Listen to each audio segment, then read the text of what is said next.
Assalamualaikum warahmatullahi wabarakatuh.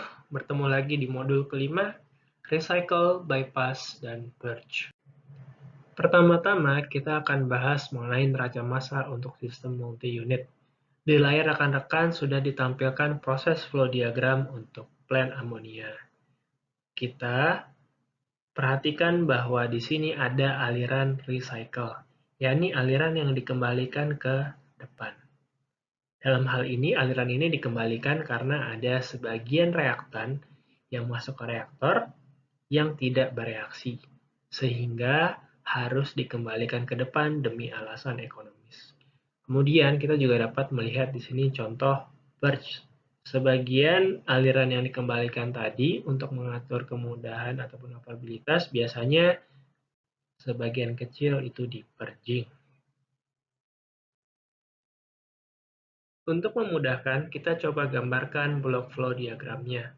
Di sini sekali lagi terlihat bahwa ada aliran recycle, yakni keluaran dari reaktor yang tidak bereaksi sepenuhnya dikembalikan lagi ke depan. Kemudian, kita juga dapat melihat purging seperti sebelumnya dan juga satu aliran lagi yakni recycle ke depan.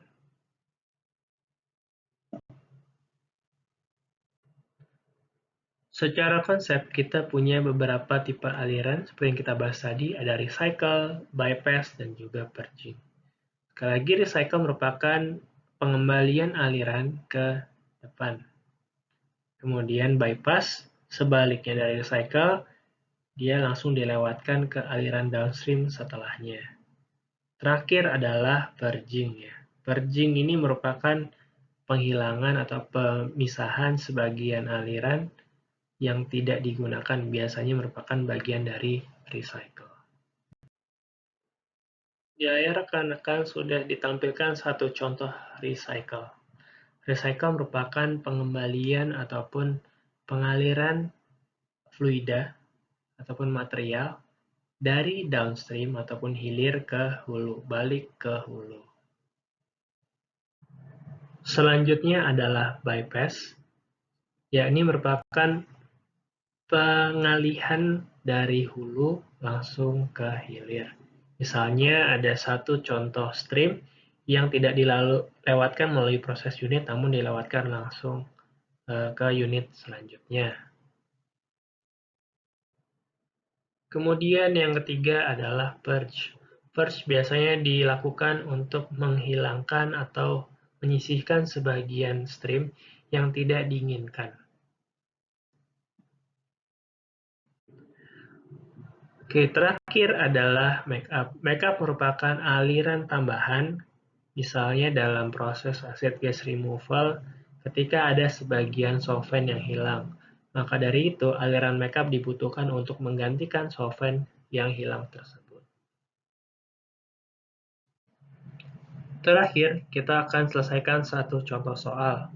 Di layar rekan-rekan sudah terlihat satu kolom distilasi. Pertanyaannya adalah, tentukan reflux rasio dari sistem distilasi berikut.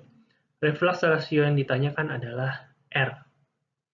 Kemudian, kita bisa lihat bahwa ada input masuk berupa feed 100 kg per hour, kemudian terdiri dari 50% B dan 50% A, kemudian dari atas ada vapor 80 kg per hour, hasil di distilat adalah 95% A dan 5% B, dan hasil di bottom adalah 96% B dan 4% A.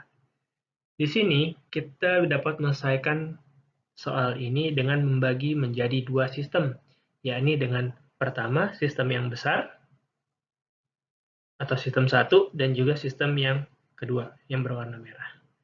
Garis biru merupakan boundary dari sistem besar dan yang garis merah merupakan boundary dari sistem kecil. Setelah menggambarkan sistemnya, maka selanjutnya kita bisa memilih basis.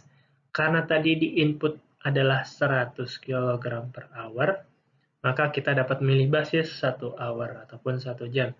Sehingga kita dapat menggunakan masukan sebanyak 100 kg. Dari sistem pertama, kita dapat meninjau bahwa feed sama dengan distilat plus bottom ataupun waste. Kemudian feed setara dengan 100, maka 100 sama dengan distilat tambah W.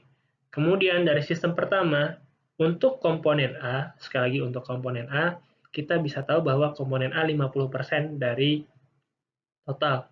Sehingga komponen A merupakan 0,5 dikalikan dengan 100. Kemudian di atas adalah dari distilat komponen A adalah 0,95D.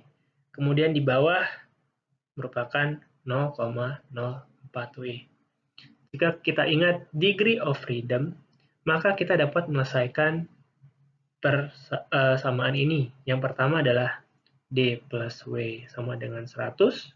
Yang kedua adalah 0,95D plus 0,04W sama dengan 50. Karena jumlah variabel tidak diketahui 2 dan jumlah persamaannya ada 2, maka degree of freedom-nya 0. Kita dapat menyelesaikan persamaan ini.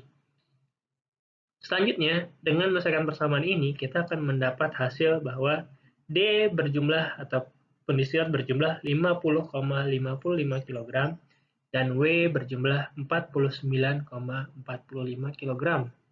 Setelah itu, kita dapat meninjau sistem kedua ataupun sistem kecil. Di sana kita dapat lihat bahwa vapor berjumlah 80 kg. Kemudian, vapor merupakan penjumlahan antara reflux dan distilat. Setelah itu kita tahu bahwa jumlah distilat adalah 50,55 dan vapor berjumlah 80, sehingga refluxnya berjumlah 29,45 kg. Terakhir, karena yang ditanya adalah reflux ratio merupakan pembagian antara jumlah reflux yang dikembalikan per distilat, maka kita bagi 29,45 dibagi dengan distilatnya, yakni 50,55. Maka menghasilkan 0,5826. Baik, semoga dapat dipahami. Sampai berjumpa di modul 6.